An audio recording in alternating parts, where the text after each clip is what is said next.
streets so that we could get the lorry through. It was an X-ray machine the size of a small van, basically, but weighing 8 tons. With the help of 3 forklift trucks, we managed to shoehorn the X-ray machine through the entrance into the basement of the museum. You could describe it as a very high-tech machine to crack one of the deepest and most extraordinary conundrums that have come from the ancient world. This thing is remarkable beyond belief. The Antikythera mechanism itself is extremely fragile, and since it was brought here more than 100 years ago, it's never moved from this museum. We need to go this way. So we had to bring the technology to the mechanism rather than take the mechanism to the technology.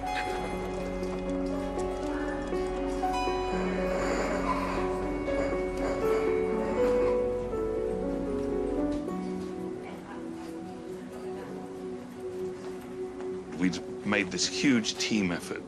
We arrived there with the machine without any confidence that we would find out anything new.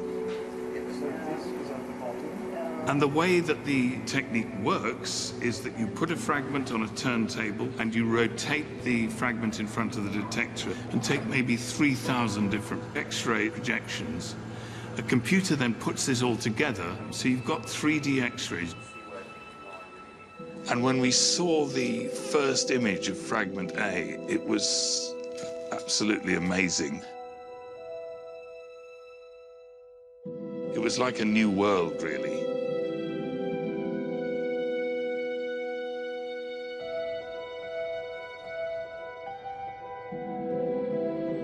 It's almost like going to an unknown underwater world.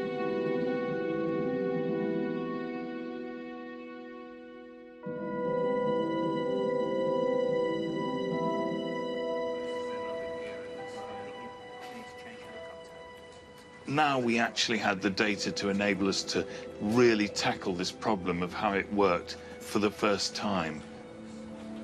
I decided to make a digital model of the Antikythera mechanism in order to try and understand better how it worked. What's remarkable is how much is crammed into such a small space in the main fragment. All the gears are packed together in layers, almost touching each other. We found 27 gears. Probably in the complete mechanism, there were 50 or 60 gears.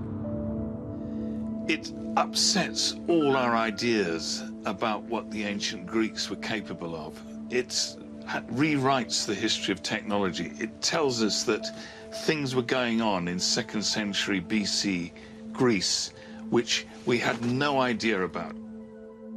Would our new data from the X-rays solve the puzzle of the largest gear wheel? It was broken and had either 222 or 223 teeth. 223 was another prime number. The 2 prime numbers we already knew about were 19 and 127 in the gear that Price had found. Our plan was to follow this trail of prime numbers to see if they would unlock the astronomical secrets of the mechanism.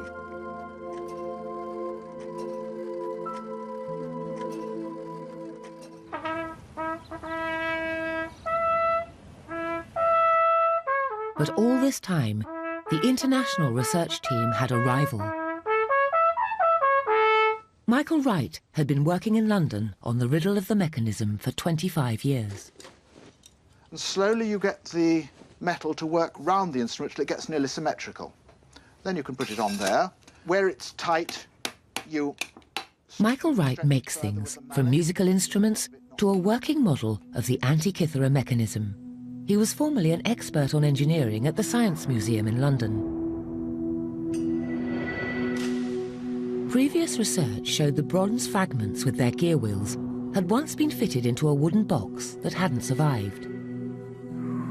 So Wright had built his multi-geared machine into a box powered by a handle on the side.